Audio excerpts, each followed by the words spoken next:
We all know what it feels like to be caught in a storm, not the kind that pelts rain against our windows, but the kind that brews inside of us. It begins with something small, a delayed email, a careless word from a loved one, a promise broken, a door closed. But what if I told you that power isn't found in changing the external world, but in transforming your relationship to it? Then suddenly, the mind starts to spiral. Ancient and practical, the philosophy of Stoicism offers a radical, yet simple truth. Peace begins when we accept that we are not in control of most things, but we are always in control of our response. We stew. Epictetus, a former slave turned philosopher, taught that some things are up to us and some things are not. This idea, known as the dichotomy of control, is one of the bedrocks of Stoic thought, and it's the doorway to mental clarity. Because when we do, we hand over our peace to forces beyond our control. We become like a leaf in the wind, tossed and turned by every gust. We obsess. We want people to love us the way we imagine. But to your estimate of it, and this you have the power to revoke at any moment, and focuses instead on what is theirs, their thoughts, their choices, their character. We want our plans to unfold exactly as we map them. It is the clarity that comes when you drop your resistance to what you cannot change and pour your energy into what you can, your inner life, your perspective, your virtues. We want perfect health, predictable outcomes, obedient children, and smooth mornings. But life is rarely compliant. We fight battles in our heads that never really happened. The first rages against the world, spirals into bitterness, and sinks into despair. They blame the economy, their boss, the system. In these moments, we feel powerless, chained to the behaviors of others, to outcomes we can't predict, to futures we can't control. This is where Stoicism steps in like a lighthouse in the fog. A friend forgets our birthday. It came from mastery of the self, from a daily commitment to control what is theirs and release the rest. And start asking, how can I respond with wisdom? The strength to say, this is what I'm facing. I did not choose it, but I choose my response. A partner grows distant. A job interview goes silent. They call a mentor. They update their resume. They reflect on their goals. The external circumstances are the same, but the inner responses are worlds apart, and suddenly, we fall into emotional chaos, anger, fear, resentment. We think, this isn't fair.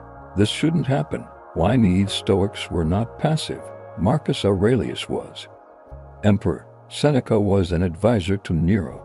Epictetus taught others to rise above their chains. They lived in the world fully, but they were not ruled by it. The Stoics believed that human suffering often comes not from external events themselves, but from our judgment of those events. We must ask ourselves a sobering question. How much of our suffering is self-inflicted because we demand that life be different than it is? A life out of control. Think about how much time we spend trying to force the world to fit our expectations. A traffic jam ruins our schedule. What Stoicism teaches is not that we shouldn't feel, but that we must stop trying to rule over things that are not in our realm. The beginning of strength, the truly strong person, the Stoics say, is the one who recognizes the limits of their influence. Marcus Aurelius, who ruled Rome and commanded armies, wrote to himself in his meditations, if you are distressed by anything external, the pain is not due to the thing itself, it's liberation. Imagine that. You may not control the storm, but you control how you hold the umbrella. You cannot make the world behave, but you can shape your own soul. Both have bills to pay, mouths to feed, plans disrupted.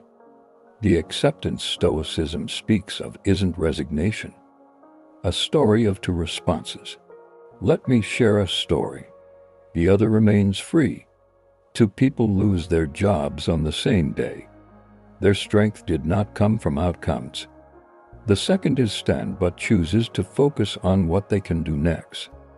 One becomes a prisoner. This is the power of acceptance, not as surrender, but as strength. Reclaiming your peace acceptance begins the moment you stop asking, "Why is this happening to me?" It doesn't mean you never act to improve your situation. Their peace did not depend on comfort. This is where your power begins to. There is a moment in every life when the chaos becomes too loud to ignore.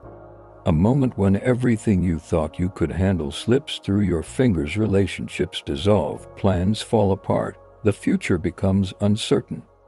It is in this moment, this crisis of control, that Stoicism whispers its clearest truth. You are not in charge of the world. You are in charge of yourself.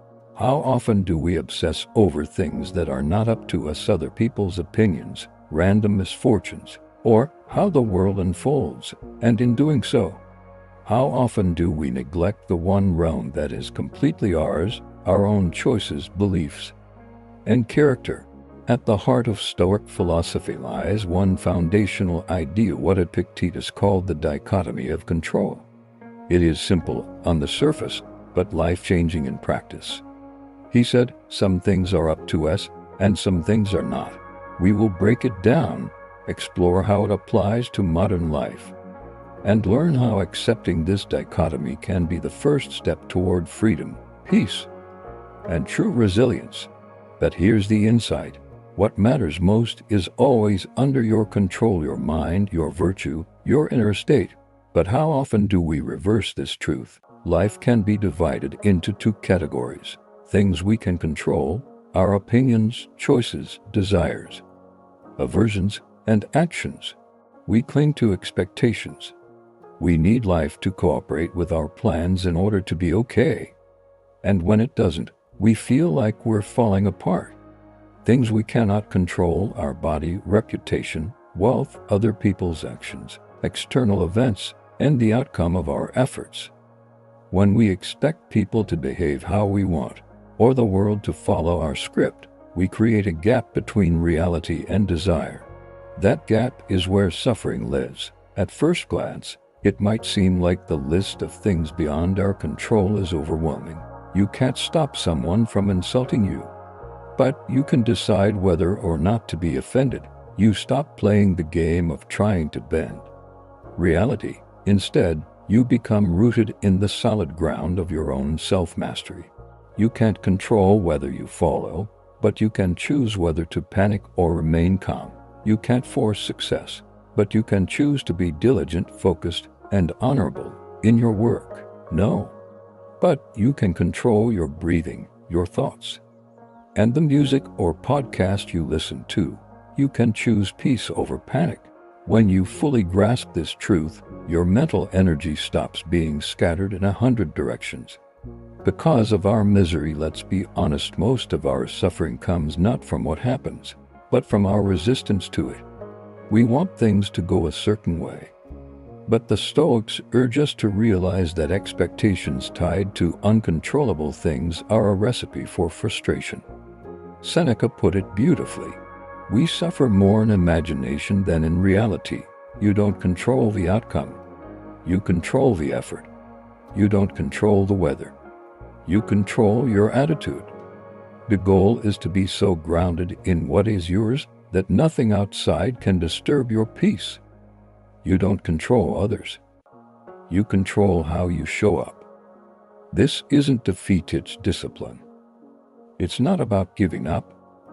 It's about waking up, living the dichotomy today. Let's bring this into the real world. You're stuck in traffic and running late. Can you control the cars in front of you? A friend betrays your trust. You can't control their betrayal, but you can control how you respond, whether with bitterness or dignity, vengeance or detachment. You fail an exam or lose a business deal. You can't change the past, but you can control the story you tell yourself and the actions you take next. You start to naturally let go of the uncontrollable and become laser-focused on your thoughts, actions, and character. But in controlling your response to life, you begin to live with a kind of power no one can take from you. It is the beginning of inner freedom. The application of this principle is daily, hourly, even moment by moment, It is a mental discipline, a spiritual practice, and a form of psychological freedom. Why this changes everything. Most philosophies try to help you improve your life by changing your circumstances. Stoicism does something different. It teaches you to change your relationship to your circumstances. The goal is not to feel in control of everything. That's an illusion. When you truly accept the dichotomy of control, you stop chasing the approval of others.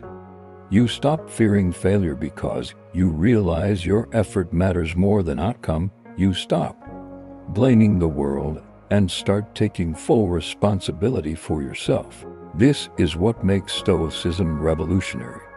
It puts the power back where it belongs, within you. A small practice with big results. Here's a simple exercise Epictetus might have assigned. At the end of each day, write down 3 things that happened. For each one, ask, was this in my control? If yes, how did I handle it?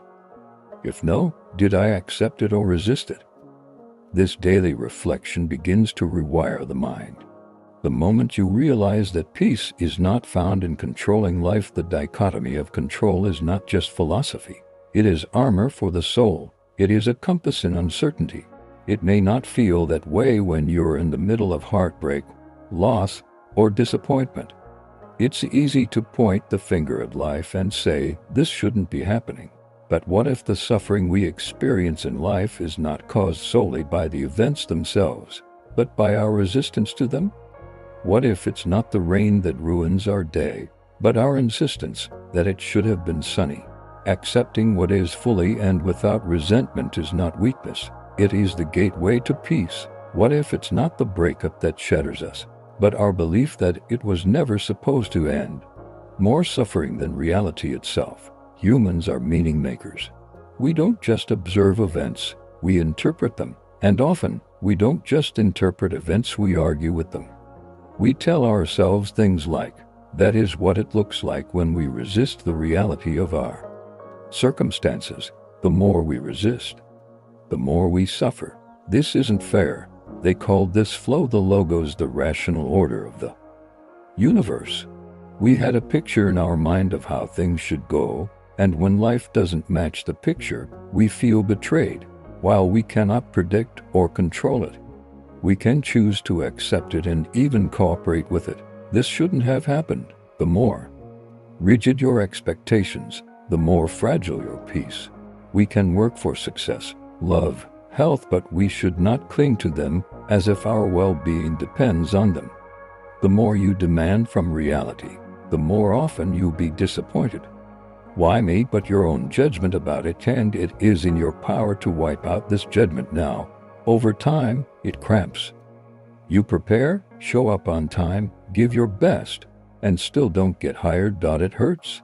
The act of grasping becomes a source of suffering. But when we let go, the tension releases. These thoughts don't change reality. They don't undo the event. They only deepen the wound. The other loosens it. I accept it, and I will move with strength from here. I deserved it. He's drenched, angry, cold, and accomplishing nothing. It is the quiet power of saying, this happened. They made a mistake. They create an invisible war in our minds, one where we fight against the world as it is. Imagine a man standing in the rain, shouting at the sky to stop. These things are not personal. They are life unfolding as it does. We become stuck in a story of injustice, playing it on repeat in our minds. We stop wasting energy on things we cannot change and start using our energy to grow within the life we do have. The Stoics taught that peace comes from aligning your will with the natural flow of life. It's our resistance, our refusal to accept, that turns life's challenges into unbearable suffering. The rain falls, the door closes, the plan fails. It is saying, I will do what I can with what I have and accept what I cannot change with grace. Marcus Aurelius wrote, you only need to learn how to float with it calmly, mindfully, and with trust. If you are pained by any external thing, it is not this thing that disturbs you, In other words, events themselves are neutral. When we ask that, we shift from victimhood to agency. The result wasn't mine to control. I accept the outcome and keep moving forward. We free up our inner space to adapt, to grow, and to rise above. From despair to discipline. To the Stoic, the question is not why did this happen to me, but what does this moment demand of me? It applies to expectations. One of the main reasons we resist reality is because we were expecting something else. Seneca once said, "It is not the man who has too little, but the man who craves more, that is poor." This doesn't only apply to money. The Stoics teach us to prefer certain outcomes, but not attached to them. Stoicism is not fatalism. It is not saying, "There's nothing I can do." Think of a hand that clenches too tightly. So it is with the mind. When we let go of our mental resistance, our insistence that life should be different, we create space for clarity, calm, and wisdom. This doesn't mean we become passive. Let's say you apply for a job. Most people respond with resistance. This isn't fair. But none of that changes the outcome. A Stoic response would be, "I did my part." One response tightens the knot of suffering. When we resist life, we invite resentment, bitterness toward people, toward fate, even toward ourselves. But when we accept life as it is, without judgment or resistance, we invite resilience. Resilience isn't about bouncing back. It's about moving forward, changed, yes, but not destroyed.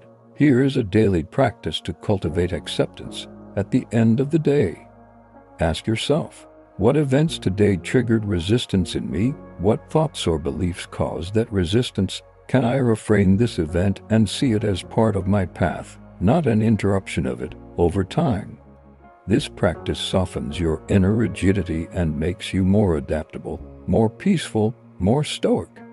The root of suffering is not reality, it's our refusal to make peace with it. You don't need to fight the flow of life. Acceptance is not weakness, it is wisdom. Letting go sounds so simple. We hear it all the time, just let it go. But what no one tells you is this: letting go isn't a switch you flip, it's a practice. Something you return to again and again, like breathing, because the mind doesn't let go easily. It clings to offense, replaying old conversations. It clings to control, obsessing over outcomes. It clings to identity, to relationships, to how life should have turned out. Even when you say, "I've moved on," the mind may whisper, "Have you really?" This is where Stoicism offers more than motivational quotes. It offers a system, a daily discipline of releasing what you can't hold onto anyway. It doesn't mean you stop caring. It doesn't mean what happened was okay. Letting go means you stop demanding that the past be different. You release your grip on what you cannot change. And over time, this practice of letting go becomes a source of incredible peace. Letting go isn't forgetting to let go, doesn't mean to erase or ignore. You stop trying to rewrite history. You stop resenting reality. You accept what is, and you reclaim your energy. And yet, life is constantly changing. People leave, circumstances shift, bodies age. This need creates anxiety, hypervigilance, and a fragile sense of peace. To know the difference between what is up to them and what is not, and to act wisely within that space, if the mind insists on holding tightly, it will suffer each change as a personal loss. Seneca once wrote, "You can act, but not dictate the result. No man was ever wise by chance. In the same way, no one ever fully lets go by accident." Bitterness, betrayal, disappointment. The Stoic doesn't suppress emotion, but doesn't feed it either. Emotion is acknowledged, examined, and released through wisdom. It is a conscious, repeated act of saying, "This belongs to the world, not to me." It will test your resolve. But letting go isn't a one-time vow. It's a daily recommitment. It colors your life with pain that no longer belongs to the present. My task is to respond, not to control. The mind that clings, the human mind, is like a hand always grabbing for what feels safe, familiar, or pleasurable. I choose to rise, to grow, to move forward. The mind will constantly return to the thing you said you released. But if the mind can learn to hold things gently, knowing they are temporary, it can endure change with grace. Marcus Aurelius reminds us, receive without pride. Let go without attachment. To live this way requires vigilance, letting go of control. There is a certain torment that comes from needing to control everything: outcomes, relationships, perceptions. Practice grounding yourself in the now through your breath, your body, or your senses. Then breathe deeply and imagine it leaving your mind like exhaled air. But the Stoic does not strive to control the world. The Stoic strives to master the self. Stoicism supports any practice that helps you return to rational clarity.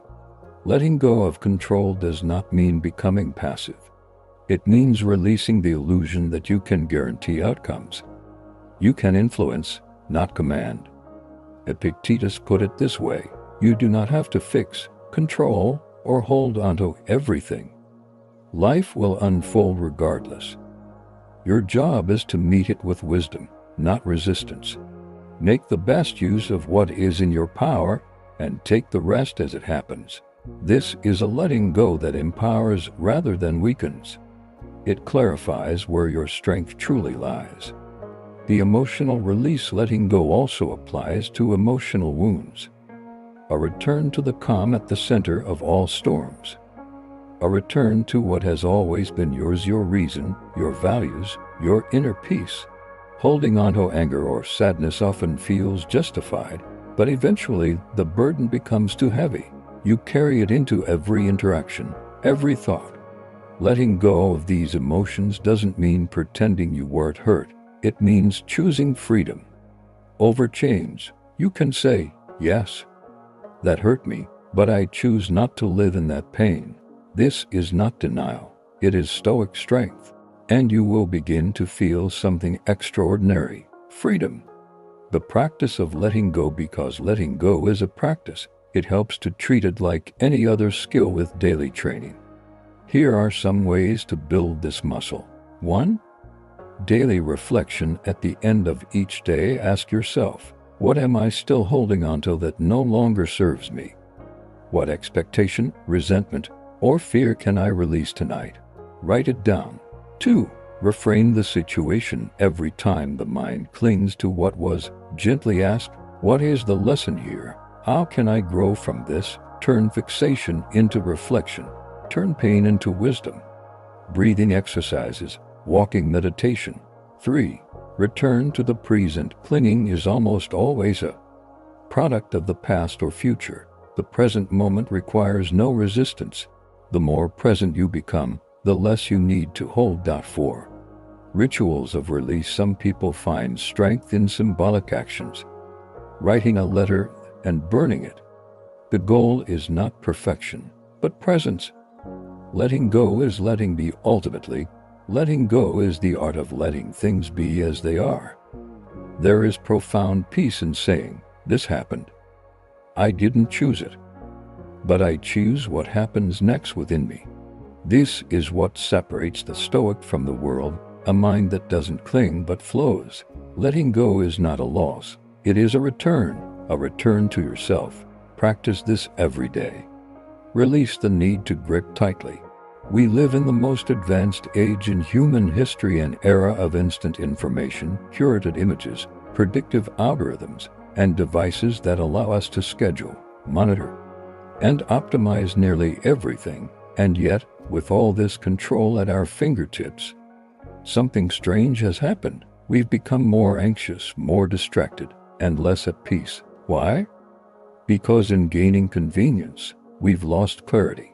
In reaching for control, we've fed a dangerous illusion: the belief that we can manipulate life into constant comfort, certainty, and success. The Stoics warned against this very temptation, not through apps or algorithms, but through our very nature, the human need to grasp at control where none exists. The myth of total control. You can master your choices, your focus, your values, but you cannot master life itself. Modern culture sells us the dream of personal mastery. With the right plan, the right mindset, the right strategy, you can conquer anything. While it's true that discipline and planning are valuable, the danger lies in believing that mastery equals control over outcomes. But the Stoics draw a clear line. Mastery is internal. You can eat well, exercise, and still follow. Work hard and still lose your job. Love deeply and still be left. Plan everything and still be derailed by one phone call. And when we confuse our influence with control, we set ourselves up for disappointment, resentment, and emotional exhaustion. Epictetus reminds us, freedom is the only worthy goal in life. It is won by disregarding things that lie beyond our control. The more we try to manage everything, the more enslaved we become. The digital age of anxiety. Let's be honest, the digital world runs on our desire for control. And again, we scroll through social media trying to control how others see us. Disengage from false power and return to real power. What can you control today? Your attitude. But the Stoics teach that peace begins not with managing the world, but with managing your thoughts, your discipline. Realize this, and you will find strength. And the more you tend to that, the less you need to manipulate the world to feel safe. Your presence, your character. The tighter you grip, the more tension you create. That tension is felt in the mind, in the body, in your relationships. It becomes a quiet, chronic stress. We obsess over likes and comments, trying to control approval. We track every step, calorie, or hour of sleep, trying to control performance. Because when you release the illusion of control, you gain something far better: clarity, composure, and resilience. We check the news constantly, trying to control our fear of the unknown. But none of this gives us real control. It only gives us stimulus, tiny hits of feedback that fuel our need to check again. This illusion of control creates fragility, not strength. It leaves us overstimulated, reactive, and emotionally depleted. The Stoic solution: everything else how others behave. What tomorrow brings is not yours to command. The inner room of peace. The more we chase external control, the more chaos we invite into our minds. Marcus Aurelius, the emperor of Rome, had access to more power than nearly any man in history. Yet even he wrote in his journal, "You have power over your mind, not outside events." He knew what many of us forget: your greatest empire is your inner life. Releasing the grip. Think of control like a clenched fist. The Stoic practice is to loosen the grip, not out of laziness, but out of wisdom. You begin to say things like, "This outcome isn't mine to control, but I'll still do my best. I can't control their reaction, but I can control my integrity. I'm not owed certainty, but I can show up with courage anyway." A reminder, a doorway back to sanity. This shift turns you from a slave of circumstances into a master of response. A Stoic audit of your life. To reclaim your peace in the modern world, try this Stoic-inspired exercise. 1. Identify where you're overreaching. Make a list of areas where you're trying to control too much. Relationships, work outcomes, your child's future. It feels safe. It feels responsible. But when it becomes obsessive, it becomes a trap. Others' opinions of you. The kind of power that doesn't depend on the world obeying you, but on you mastering yourself. Be honest. Where are you clenching too tightly to? Separate what you can influence versus control. Influence. You can guide, suggest, inspire, prepare. Control only your actions, thoughts, and choices. Draw the line clearly and begin releasing what isn't yours. 3. Set a daily intention of surrender.